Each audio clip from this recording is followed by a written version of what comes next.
सभी dear students का एक बार फिर से स्वागत है आपके अपने YouTube channel English with MK sir class में। आज की वीडियो में हम आपको सिखाने वाले हैं एक बेहतरीन सेंटेंस का इनडायरेक्ट बनाना, जिसका नाम है इंटरोगेटिव सेंटेंस। जी हाँ स्टूडेंट्स, इससे पीछे की वीडियो में हमने आपको जो है इसका रूल्स बताया था कि इंटरोगेटिव सेंटेंस कितने प्रकार के होते हैं और इसके रूल्स क्या होते हैं। तो हमने आपको ये सारी चीज़ें पिछली वीडियो में बताया था।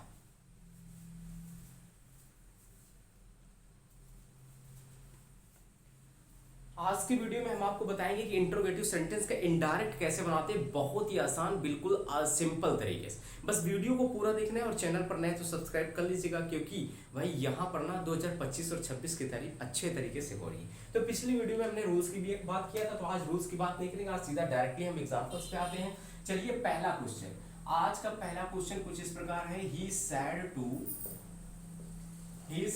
टू मी, और यहाँ पे हो जाता है आर यू, और यहाँ पे हो जाता है किंग, आर यू किंग। एक हमारा क्वेश्चन, अब इस क्वेश्चन को समझना ये है कि भाई कि क्या ये इंट्रोगेटिव सेंटेंस है कि नहीं।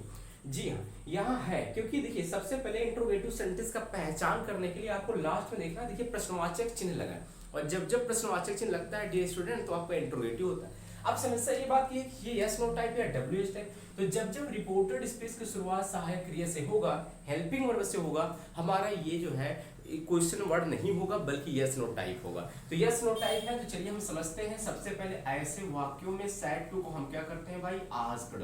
एक ऑप्शन और बताए थे, इंक्वायर्ड आपका यूज कर सकते हो, ही आस्क्ड मी, और यहाँ पे इफ का प्रयोग करते हैं जब जब यस नो टाइप का होगा। इफ या वेदर का भी प्रयोग कर सकते हैं, लेकिन हम चलो यहाँ पे इफ का यूज कर रहे हैं। अब यहाँ पे पर्सन सबसे पहले देखा जाता है यूज सेकंड पर्सन में ऑब्जेक्ट अनुसार, तो ऑब्जेक्ट मी है तो मी का सब्जेक्ट आई हो जाएगा। इफ आई, और प्रेजेंट सिंपल पास्ट में चला जाएगा तो इफ आई वाज, और यहाँ पे हो जाएगा डियर स्टूडेंट किंग, और यहाँ पे लगा देंगे हम फुल स्टॉप, और क्वेश्चन मार्क नहीं लगाएंगे इनडायरेक्ट बनाने के बाद। तो कितना आसानी से हो जाता है डियर स्टूडेंट। उसके बाद दूसरा क्वेश्चन यहाँ पे हो जाता है सी, यहाँ पे क्वेश्चन है सी सैड टू मी, उसके बाद है डू यू कॉल, और क्वेश्चन हमारा है मी। अब डू यू कॉल मी, चलिए भाई इसका पैसिव वॉइस बनाते हैं, पैसिव वॉइस नहीं, इसको इनडायरेक्ट में बदलते हैं। तो ऐसे क्वेश्चन को इनडायरेक्ट करने के लिए सी सैड टू को क्या करेंगे, सीधा सीधा आस्क्ड करते हैं, और यहाँ पे मी कर दिया भाई।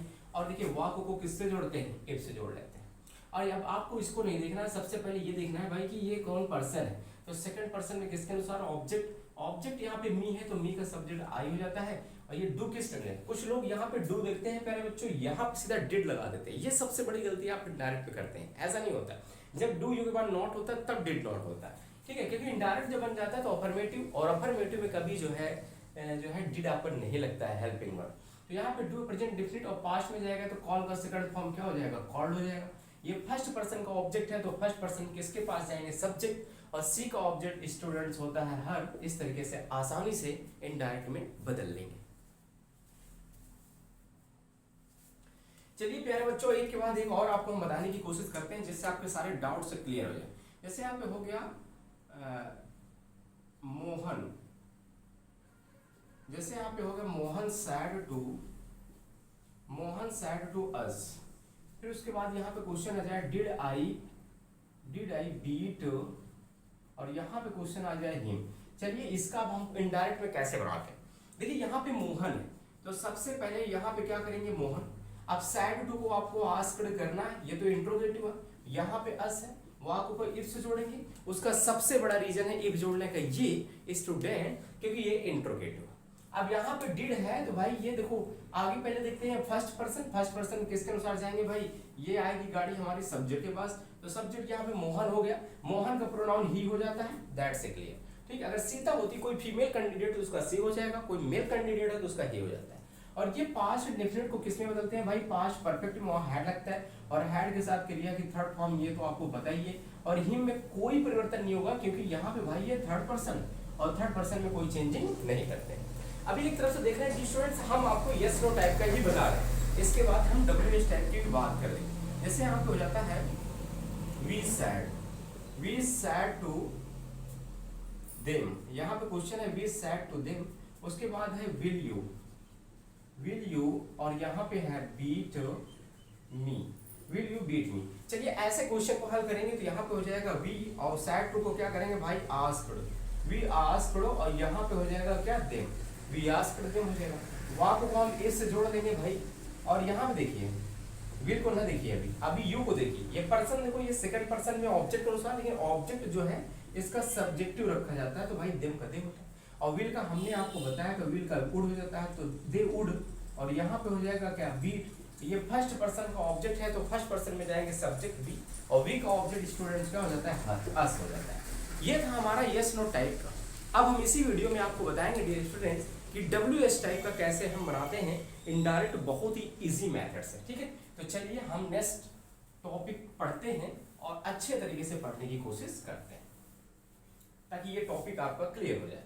चलिए क्वेश्चन हमारा पहले यहाँ पे ये है, ही सैड टू सीता, फिर आगे है हाउ आर यू, क्वेश्चन से भाई साहब हाउ आर यू। और दूसरा क्वेश्चन ले लेते हैं, आई सैड टू राम, फिर हम कर दें वेयर आर यू, और यहाँ पे जोड़ दिया हमने भाई साहब going, where are you going हो गया, ठीक है। अब हम तीसरा क्वेश्चन भी राइट कर देते हैं, तो तीसरा क्वेश्चन हमारा हो जाता है सी सैड टू देम, ठीक है, सी सैड टू देम। और यहाँ पे क्वेश्चन हम कर दें हु आर, और यहाँ पे कर दें क्या यू, ये हो गया भाई। और अगला क्वेश्चन कर देते हैं वी सैड टू हिम, ठीक है, वी सैड टू हिम। उसके बाद कर दें when do I call you, ये हमारा क्वेश्चन। अब चलो भाई इसका हम बनाएंगे क्या इनडायरेक्ट, बहुत आसान तरीके से, बहुत आसान होता है, आपको परेशान बिल्कुल भी नहीं होना, बस चैनल को सब्सक्राइब करना, वीडियो को अंत तक देख लीजिएगा, सारी वीडियो जो आएंगे ना आपके लिए बहुत इंटरेस्टिंग होगी। चलिए यहाँ पे हम क्वेश्चन देख लेते हैं, जैसे यहाँ पे लिखा हुआ है भाई ही, तो सैड टू को वही करेंगे आस्क्ड जो पहले करते थे, चाहे यस नो टाइप हो चाहे WH टाइप हो। यही आस्क्ड यहाँ पे हमने कर लिया सीता। अब WH टाइप में इफ नहीं लगाते भाई, जो हाउ WH टाइप आया उसी को लिख लेते हैं। यहाँ सेकंड पर्सन में ऑब्जेक्ट सीता का प्रोनाउन क्या हो जाता है सी, और सिंपल प्रेजेंट जाएगा पास्ट में तो हाउ सी वाज। और क्वेश्चन मार्क हम गलती से भी नहीं लगाएंगे, क्योंकि भाई जब हमारा ये बन जाता है ना तो रिलेटिव प्रोनाउन का काम करने लगता है, तो हमारा ये जो है यहाँ पे फुल स्टॉप लगता है। अगला क्वेश्चन यहाँ पे है क्या आई, और फिर डियर स्टूडेंट्स यहाँ पे कर देंगे आस्क्ड, फिर यहाँ राम है तो राम कर लो, ठीक है डियर स्टूडेंट। उसके बाद देखिए, उसके बाद यहाँ पे क्या लिखा वेयर, तो वेयर कर दिया। ये यूज सेकंड पर्सन में ऑब्जेक्ट कौन है राम का प्रोनाउन क्या होता है ही, वेयर ही, और प्रेजेंट कंटिन्यूअस जाता है पास्ट में ही वाज, और यहाँ पे कर देंगे क्या going, where he was going. और क्वेश्चन मार्क आपको नहीं लगाना है, WH टाइप के बाद पहले यहाँ पे सब्जेक्ट हो जाता है, फिर हेल्पिंग वर्ब होता है, और इसी चीज का जब ट्रांसलेशन करते हैं तो पहले हेल्पिंग वर्ब फिर सब्जेक्ट होता है। नेक्स्ट क्वेश्चन यहाँ पे निकल के आता है सी, फिर उसके बाद उसी तरह करेंगे आस्क्ड, फिर यहाँ पे हो जाता है देम। ये हु आया तो भाई यहाँ पे हु जैसे आया रख देंगे। अब यू सेकंड पर्सन में हम जाएंगे, देखिए हम जाएंगे ऑब्जेक्ट के पास, और दे का सब्जेक्ट यहाँ पे क्या हो जाता है दे, और सिंपल प्रेजेंट पास्ट में जाएगा तो दे के साथ वर्ब, तो हाउ यहाँ पे हो जाएगा हु दे वेयर हो जाएगा। चलिए और क्वेश्चन समझने की कोशिश करते हैं। तो यहाँ पे वी हो गया भाई, और वी के बाद यहाँ पे क्या है आस्क्ड, और यहाँ पे कर दिया हिम, और देखिए यहाँ पे वेन लिखा था, प्यारे बच्चों हमने वेन लिख दिया। अब इसको देख रहे हैं, ये फर्स्ट पर्सन है आई, फर्स्ट पर्सन में सब्जेक्ट कौन है वी, तो यहाँ पे हो जाएगा वी, और डू प्रेजेंट डिफिनिट जाता है पास्ट में, फिर एक सेकंड फॉर्म लगती है तो कॉल का सेकंड फॉर्म कॉल्ड हो जाएगा। और यहाँ पे यू हो गया डियर स्टूडेंट, ये सेकंड पर्सन का ऑब्जेक्ट, और सेकंड पर्सन में ऑब्जेक्टिव हमारा हिम है, तो डियर स्टूडेंट हिम हो गया। तो ये हो गया हमारा भाई WH टाइप का एग्जाम्पल, जो बहुत ही बेहद इंपॉर्टेंट आपके लिए, ठीक है। तो इस तरीके से हो गया। अब हम आपको बताते हैं जब आपके वाक्य में हाउ मच हाउ मेनी आ जाते हैं तो उस कंडीशन में हम क्या करते हैं, हाउ मच हाउ मेनी वाले कंडीशन में हम कैसे इनडायरेक्ट बनाते हैं, इसको ध्यान से समझना है। ही सैड टू हिम, जैसे how much water do you, और यहाँ पे आ जाए भाई साहब drink, how much water do you drink. अब इसका आसानी से हम कैसे जो है क्या बनाएंगे इनडायरेक्ट बनाएंगे, तो चलिए देखते हैं। देखिए ही सैड टू को आसानी के साथ आस्क्ड करो भाई, और यहाँ पे हिम कर दो। अब देखिए यहाँ पे हाउ मच के साथ वाटर जुड़ा हुआ था, how much water, how many जो भी जुड़े रहेंगे उनको पूरा हम नोट कर लेंगे। तो हाउ मच यहाँ पे क्या है वाटर, तो भाई हमने कर दिया वाटर, हाउ मच वाटर हो गया। अब यहाँ पे यू सेकंड पर्सन में ऑब्जेक्ट कौन है हिम, और हिम है तो हिम का यहाँ पे क्या हो जाएगा भाई ही हो जाएगा, हाउ मच वाटर ही, और ये ड्रिंक का सेकंड फॉर्म ड्रैंक हो जाएगा भाई। क्यों हो गया ड्रैंक, बिकॉज क्योंकि डियर स्टूडेंट्स यहाँ पर ना ये प्रेजेंट डेफिनेट कहाँ चला जाता है, पास्ट में चला जाता है। ऐसे ही इस तरीके से डब्ल्यू एस टाइप होगा स्टूडेंट्स, जिसमें हमने यस नो टाइप का बताया, डब्ल्यू एस टाइप का बताया। हम समझते हैं ये आपको बहुत आसानी से समझ में आ गया होगा। हम नेक्स्ट वीडियो में अगले सेंटेंस की ओर आगे बढ़ेंगे। बाकी आप वीडियो कंटिन्यू देख रहे हो ना तो आपको कोई दिक्कत नहीं होगी, क्योंकि बेसिक से मैं रूल्स बताया हूँ। जब स्टार्टिंग से देखोगे ना तो सारी चीज़ें क्लियर हो जाएंगी। तो मिलते हैं नेक्स्ट वीडियो में। जय